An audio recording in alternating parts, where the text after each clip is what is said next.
Hey everybody, today I am going to walk through the official tutorial for Black Diamond Distortion, which is a free plugin I built that sounds something like this.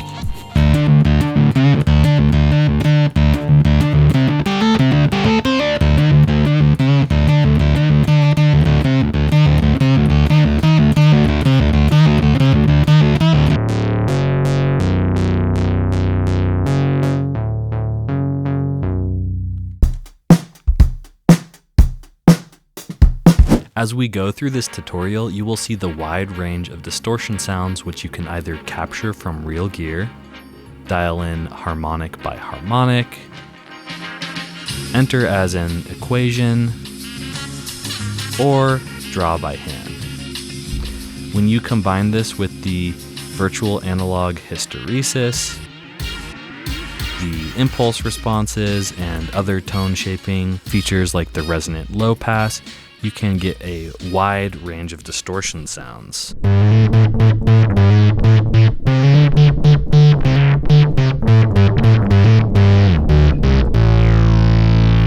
The plugin is available for free at aspeninstruments.com and supports VST and AU formats on Mac, Windows, and Linux.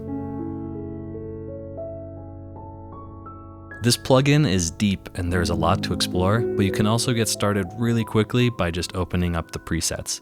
You do that by clicking up top and then selecting a preset.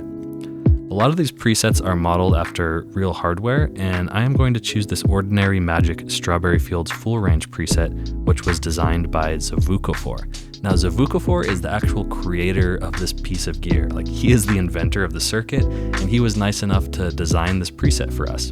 And how this is done is by capturing snapshots of the hardware at different drive settings. And how this works is that we can adjust this morph knob in the top left to interpolate between those snapshots like a wavetable. So down here we have his circuit at a low drive setting. It looks like it's essentially a clean bypass. Doesn't really do anything, but as we adjust this morph knob towards the high drive settings,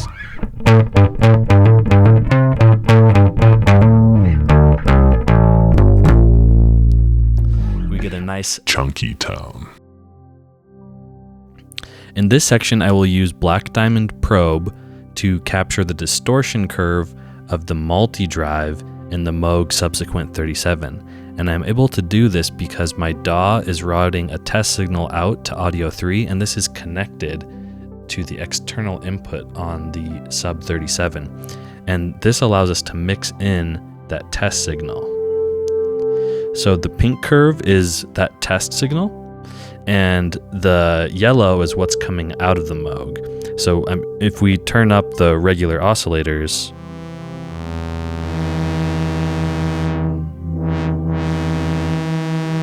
the yellow signal is just whatever is coming out of the Moog. But what we can do is, instead of just mixing in the test signal, we can distort it.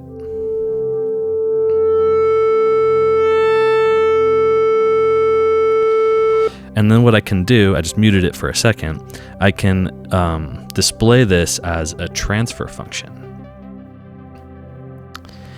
So this transfer function is an XY plot mapping the input waveform, the test signal, to the output waveform. And this is how we can basically map out the distortion curve. I need to make a disclaimer that this assumes a memoryless system where the output is only determined by the current input.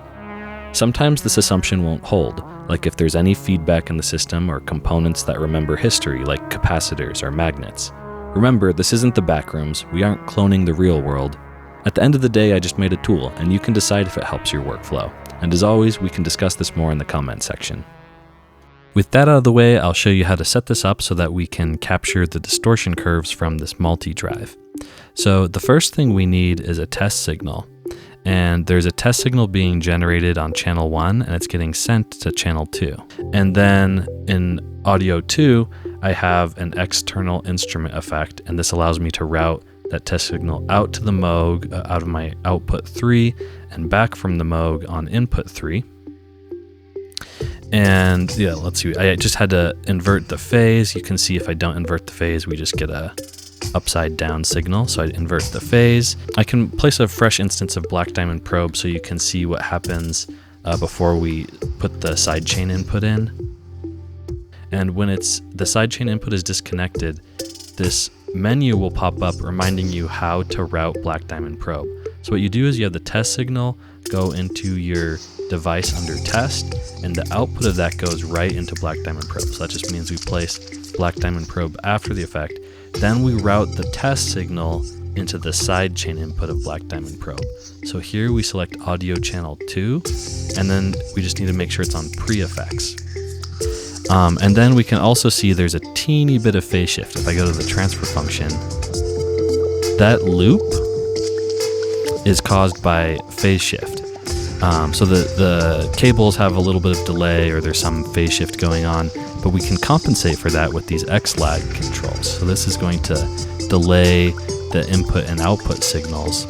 And what I'm going to do is go back over to the transfer function and just find a sweet spot where the loop collapses. Now with the latency compensated, I can look at the transfer function as we distort the signal.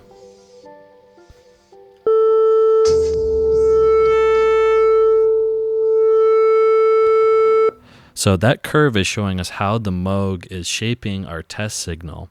And note that there's more processing technically going on than this distortion. There is a filter, and what I've done is I just turned the filter all the way up to 20 kilohertz and made it a 6 dB so that it's processing our signal as gently as possible. It's doing barely nothing to our 500 hertz test signal.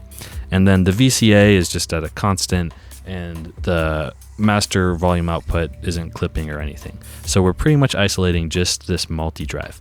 Now what I'm going to do is take captures at different drive settings, and then we'll be able to load these as presets in Black Diamond Distortion.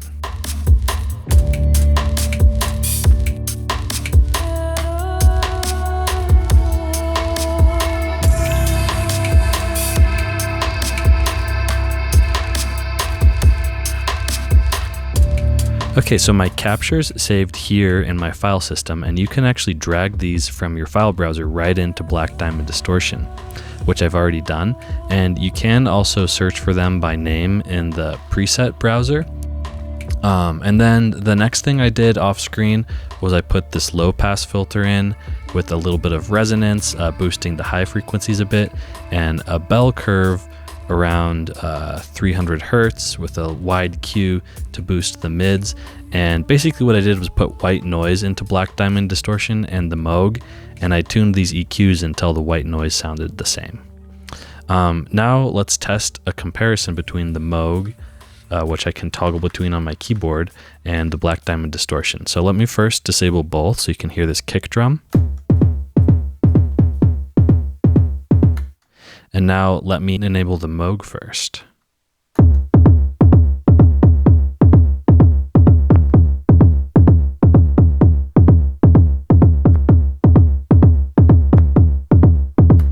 Okay, so I was toggling between them there. You can hear there's a little bit of a difference, but it also does capture a lot of the character, especially if we compare it to what we started with dry.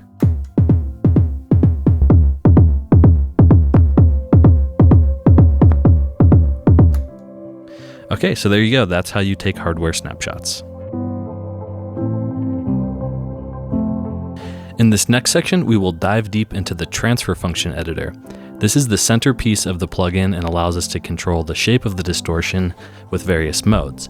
At the top are these sliders, which allow us to blend different curves together. And by default, each of these channels is populated with a different harmonic exciter. These are Chebyshev polynomials that are intended to excite specific harmonics. And so when we blend these together, we can find a nice sweet spot. Let me try putting the Moog into this and seeing if we can find a nice sound.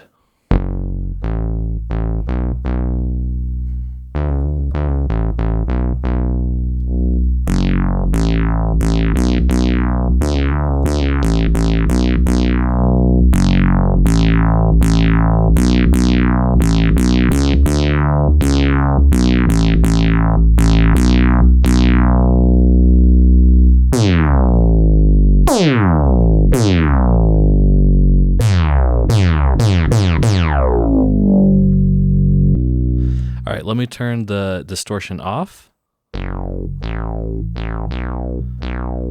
That's our dry Moog signal, and then distorted.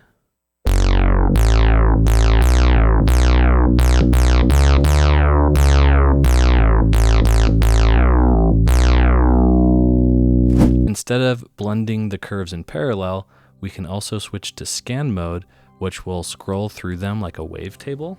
Or if we want to stack them in series, we can select series mode.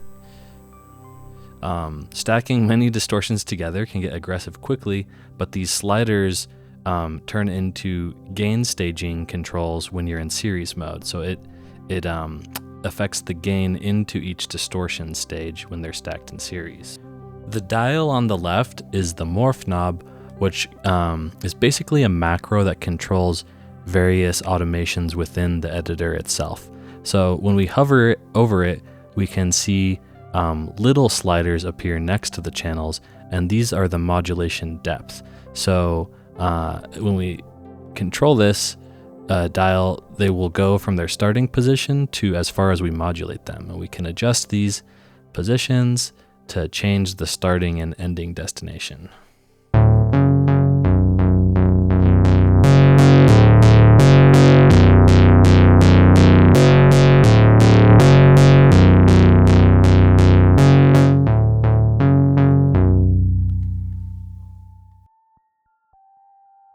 So first off, we can add and remove channels by pressing these plus and minus buttons.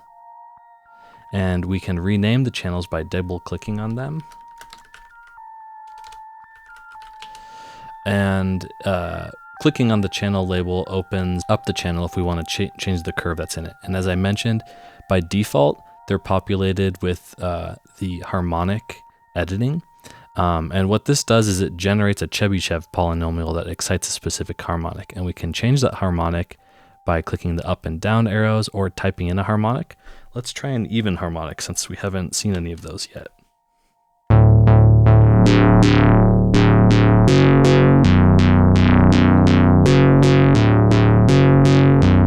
So even gives a little bit different flavor. We can change the strength of that harmonic and also invert the polarity. And don't sleep on inverting the polarity. It does make a difference when these harmonic exciters are phase aligned or not.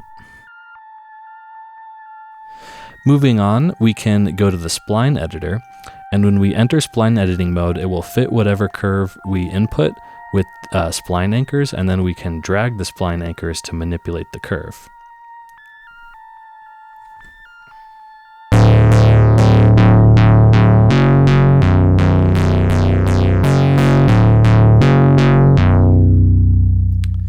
And if our input curve was odd symmetric, the editor will detect that and it will enable odd symmetry mode where it edits both anchors at once. But if you don't want that, you can click on that icon to disable it, and then we can edit individual anchor. And then what we have over here is the magnet icon that enables grid snapping so that our spline anchors are limited to the grid. I can also change the size of the grid to, let's say, like ultra fine. And then the last control over here in spline editing is the morph editing. So what this does is that morph dial, it can animate spline anchors. So let me activate this and then drag an anchor. And then we can see that the morph dial animates those anchors. All right, let's keep moving along. The next one I want to talk about is the paint mode. And this lets us edit the curve with various brushes. So the standard brush is just your, follow the mouse and draw a curve. And humans are really bad at drawing smooth curves, so we're almost always going to get something jagged out. But the cool thing is that we have other brushes. We can choose the roller brush that smooths this out. And all our brushes, you can change the size to kind of increase the radius of influence. And that roller is really useful even if you're not like drawing things by hand. If you're taking hardware snapshots, the roller can help smooth out any noise or ringing that is in your signal. But sometimes you do want grit, so In that case, we have 3 different texture brushes, which basically add different flavors of chaos. Also within paint mode, we have the magic wand hidden in here, which are commands that manipulate the signal. So we can invert the polarity, invert horizontally, you can remove DC offset, you can normalize the signal, you can make it smoother, which essentially applies that roller brush to the entire signal. We can linearize it, which averages the signal with a straight line. We can shift the signal right and left, and so this can either fix asymmetry if we didn't want asymmetry, or we can add asymmetry if we're looking for some even harmonics. And this shift to 0 crossing will kind of like find a 0 crossing and shift you back. The last magic command we have is that we render the entire mix to a curve. And so basically this is like a consolidate function. Like if we're summing curves together, we can put them all into this curve by rendering it. All right, next we have the equation mode. And the most basic equation is tan hx, which is pretty much the basis of most distortion plugins will just throw tan hx in. And you can have different factors in front of the x to make it more aggressive. Another fun one to play with is sinusoids.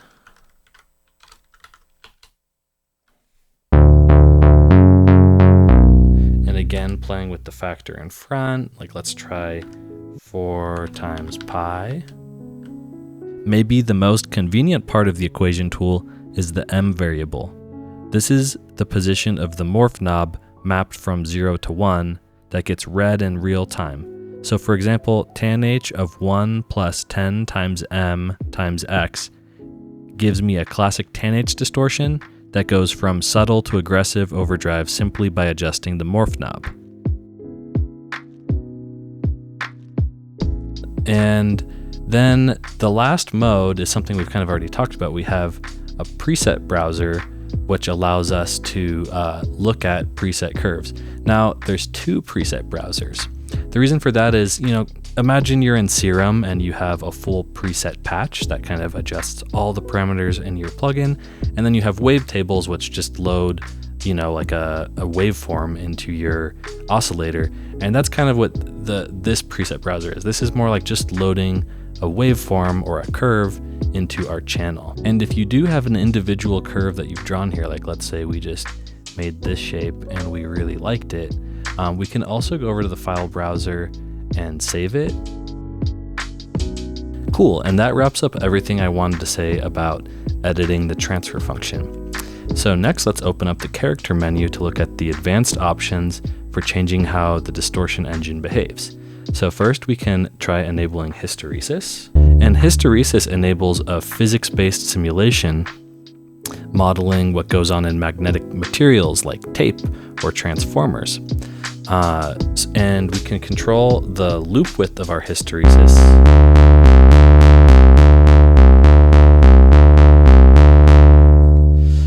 Which gives us slightly different flavors of this magnetic effect. Let me turn that off. The next thing we have is a DC bias.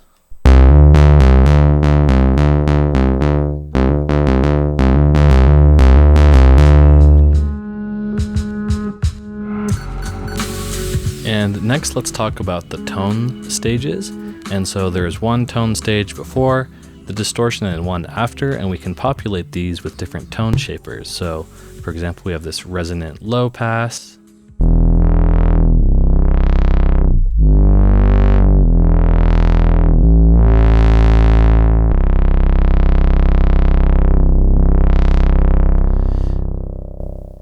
We can also change the type to a resonant high pass.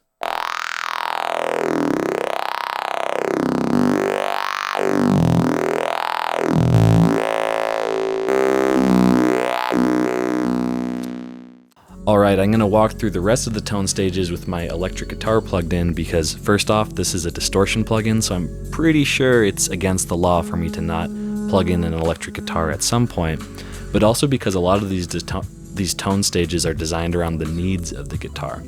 So electric guitar and distortion go hand in hand, but our ears are really used to having a guitar cabinet in the loop when we're designing that type of distortion, and that guitar cabinet is filtering a lot of the harsh frequencies we don't want. So I find everything above 3K sounds pretty not so good on a distorted electric guitar, and the guitar cab naturally does that for us. But if we don't have one, we can use an impulse response to simulate that for us. So let me show you first what the dry guitar sounds like. And then I'm going to show you the distortion without any filtering.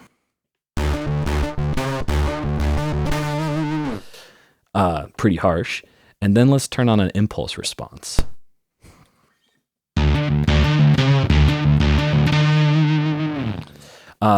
Last thing I want to do is that usually when I go into something like an octave fuzz, I like to filter the guitar quite a bit. So you can mess with your tone knob, but since this is, we're Black Diamond Distortion tutorial, let's use the filter inside, and we'll choose a low pass 24.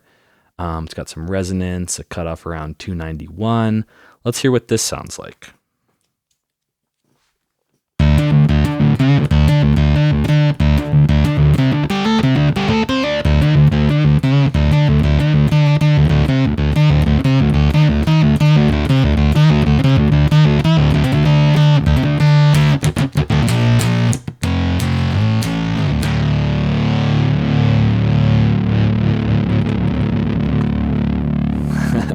So that sounds pretty nasty. Next, let's jump over to the modulation section. We have an envelope follower and an LFO. I'm going to enable the LFO by clicking on it, which will bring up an animation of the LFO, and also reveal these little white circles, which are the modulation destinations. And they're also in the hidden panels down here. So I'm going to assign this to the low pass filter cutoff frequency.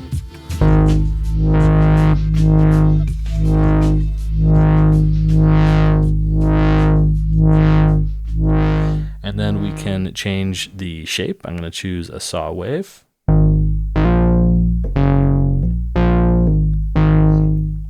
And we can speed things up.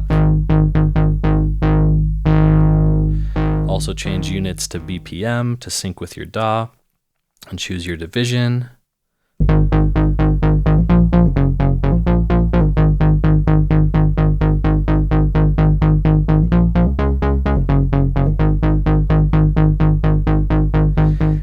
Also adjust the phase to change the starting position.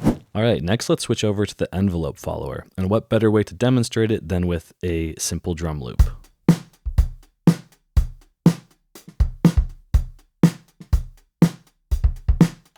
This is because the drum loop will have a nice snappy envelope we can grab on and use it to drive some modulation. So first, let me find a hardware model that will sound good on drums. I like the LA2A tube quite a bit. Let's select that, and we can set the drive somewhere around here for right now.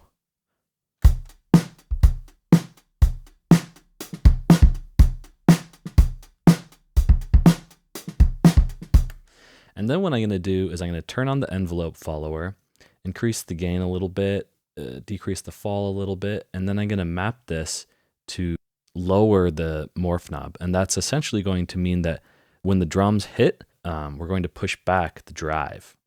So let's hear what that sounds like. We can try increasing the rise. It's like increasing the attack, letting some transient through.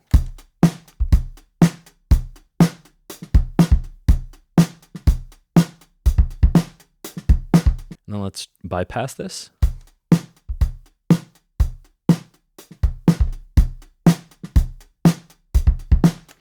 And pay attention to the master meter. You can notice that before we had this saturation, we're actually we're clipping the master. And after, even though we're louder, we're not clipping the master. I know it's not surprising, but just pointing out, even though it sounds louder, we're not taking up more headroom. So that's kind of the compression thing.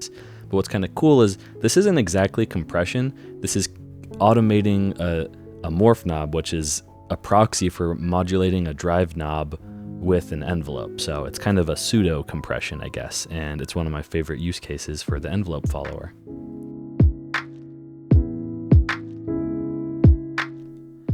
All right, next let's talk about the mixer section.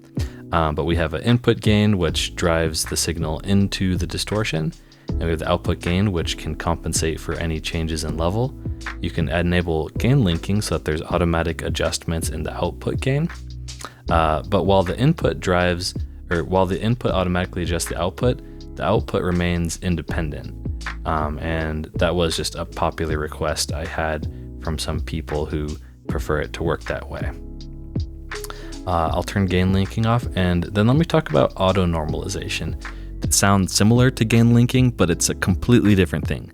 In this case, we are talking about normalizing the input signal, not normalizing the input-output gain.